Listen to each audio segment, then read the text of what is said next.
దేశం కొరకు, ప్రజల కొరకు, రాజులు, అధికారులు అందరి కొరకు విజ్ఞాపన చేయాలి, ప్రార్థన చేయాలి.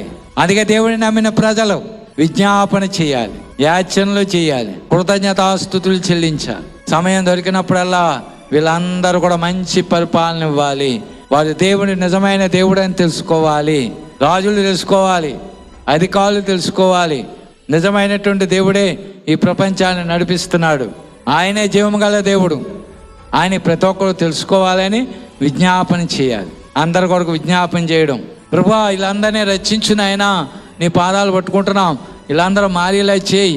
రాజులు, అధికారులు, మనుషులు మారాలి, వారి చెడ్డక్రియలన్నీ మానాలి, అందరూ దేవుని వైపు తిప్పబడాలి, నిజమైన సత్యాన్ని తెలుసుకోవాలి.